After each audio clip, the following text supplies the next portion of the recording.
Hi there, I'm Adam Meister, and I'm from BaltimoreHourly.com, VoteMD.info, and I'm going to talk about some of the real-world life behind the Baltimore elections.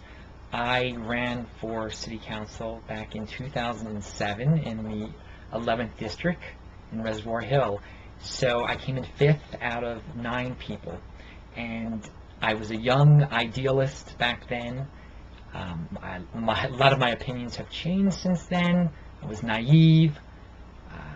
This version of me would never run for political office. But again, I was naive then. But I did learn a lot. The experience was a valuable experience. So I'm going to share with you some insider information right here. And this is going to kind of be in reply to what people are talking about on the Baltimore 2016 election group. And I'm sorry if this microphone's messed up. I'm going to try to speak softly. First of all, it is really easier to register to vote than you think. I mean, you get your license renewed, someone's out there doing a register to vote campaign, you sign some papers, that's it. So in Baltimore City, a lot of people are registered to vote as Democrats, and they're never going to vote. That's it. So when you run for office, and this is really important, everyone's got to understand this. This is the key to this video, actually. When you run for office, if you're a serious person running for office, you want to win, you go to the Democrat committee, you're a Democrat, and you buy a list of voters, of all the Baltimore City registered voters, and it shows you, their age, where they live, but the most important thing it shows you if they voted in all of the last 10 elections or something like that. I mean, it's goes back quite far. And what everyone is trying to target the super voters. Now, super voters can be people who have voted in the last 3 elections, all right? So that means in 2014, when the governor's race, in 2012, the presidential race, and in 2011, that was the mayor's race. Now, you might also see some other patterns. Maybe they skipped one mayor's race, but all the other times they voted, like going back 20 years, okay, maybe they're a super voter too. But again, the easiest ones to target are the ones who voted in the last 3 elections. And then some people try to target if you voted in 2 of the last 3 elections, and one of them was the mayoral election. Now, we've got a wild card this time because the mayor's election is in the same year as the presidential year now. They've changed everything. So this is going to throw a monkey wrench into some of the old statistics. But again, candidates only have a limited amount of money. And so everyone out there, I know, they give these very impressive numbers, like only 7% of Baltimore voters actually vote, or it's just or 30%, or whatever it is. It's very, very, very small. But you can't, and why can't, if we could only get the people who only vote in 1 election or no election to vote, you can't get them to vote. They're not going to vote. They might have only be registered to vote because of some accident. Or it might be, I mean, some of these people, it's amazing. When you're campaigning, you'll run into them, and they'll straight up tell you, it's against my religion to vote. I mean, the things that you hear, and also some of the sad things that you hear are people you know personally, maybe from your neighborhood. They tell you, oh yeah, I'm going to vote for you, I'm going to vote for you, and you see, wait a second, they don't vote very often. And sure enough, the next day after the election, they tell you, oh, I was sick that day. Meanwhile, the person is like an unemployed person. They do nothing all day long. They say they were going to vote for you, they don't vote for you. I mean, there's some sad examples out there. So you also can't believe what a word anyone tells you if they're going to vote for you. All right, so I digress. The most important thing you need to remember from that is this super voter list. And you're a wild idealist if you think you're going to get these people who don't vote to suddenly vote. And I can't stress this enough. This should be you just have to remember this. Because if you try to create some theory how you're going to get them to vote, it's a waste of your time. You only have a limited amount of time, a limited amount of money. You have to think about this. And your competitors are only targeting the super voters because they're not idiots. They know what they're doing. All right. So the election is on a Tuesday. Only a certain people can vote on Tuesdays. They might be registered to vote, and every year they're like, oh, I had to work that day. You're not going to be able to change the date of the election. All right. People also forget to change their registration. They might have grew up in the county and they just didn't want to register in the city, or they didn't want high insurance rates. I mean, all the excuses never end. You're not going to be able to get those people to vote. Now, I will say this: if you know people, if you're an active political person and you're not registered to vote in Baltimore City, you can make a huge difference without voting. In fact, I had a guy who was a Canadian citizen down in Risley's Delight. He helped me a lot. He got other people to vote. He said nice things about me and stuff. So sometimes non-voters or independents who out of principle, some of these independents, they don't register as Democrats in Baltimore City. Well, that means they can't vote for you. But you got to be creative. There, you can be creative. You get them to work for you. You get them to knock on doors for you, say nice things about you to get other people to vote for you.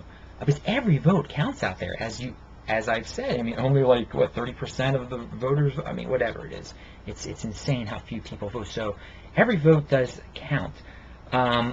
So definitely remember that super voter thing. Now, there are also debates. Now, if you're a candidate running for mayor, most, if not all of the debates are not televised. Well, guess what? The people who show up to these debates, especially on the city council level, have already made up their mind. They're supporting someone, they're friends with someone who's debating. So some people out there think that debates are very important. They're not important at all. Not at all. In fact, Stephanie Rawlings-Blake, I think she skipped everyone last time. She kicks butt. Maybe she'll skip everyone this time. I don't know. It's better to spend your time actually knocking on doors. And that's what I forgot to mention again. Knocking on doors is just so huge. You can come up with every mathematical formula that's going to get people who don't vote to vote, but that's a total waste of time compared to just knocking on doors. And it's a hard thing to knock on doors. It isn't fun. I mean, some people shut the door in your face. I mean, and then some of the things you hear are like, are you Michael Sarbanes? Or like, I mean, are you running for mayor? And you can tell, and this is a super voter you're talking to. Because again, you're only knocking on the doors of the super voters. Don't knock on the doors of other, it's a complete waste of time. But I mean, some of the super voters, they're not smart people. I mean, I'm sad to say. I mean, you can tell them 1,000 times that what you're running for, they don't fully understand it. And then they want to know who you're voting, who do you support for mayor, and all this stuff. I mean, some of the questions are good. And again, some of them all of a sudden have turned into people who believe in a God that doesn't allow you to vote. Again, you think I'm making this up, but you will encounter people like this. And I really highly recommend people to knock on doors if you support a candidate, either knock on doors with them or go out alone and do it and hand out their stuff. And it is such a learning experience, a wake-up experience about Baltimore and how it operates, and how, you can get all technical trying to figure out things, but it's just really grassroots type of stuff.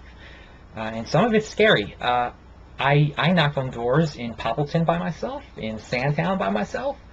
And it's sad, the things you see. I don't get scared. I don't recommend, I'm not telling people to go out to the bad neighborhoods, by the way, and knock on doors alone. I don't want to get in trouble for that, because who knows what can happen. It's Baltimore, man. But it is, a learning experience beyond compare. All right, you can actually, some of the sophisticated operations will buy people's votes, and it is actually legal to buy people's votes. What you do is on election day, you pay people $50 to vote for you. Make sure they're super voters, of course, and preferably they live in the old people's houses that house the election, house the voting booths and stuff, like Lakeview Towers and Reservoir Hill. Perfect example.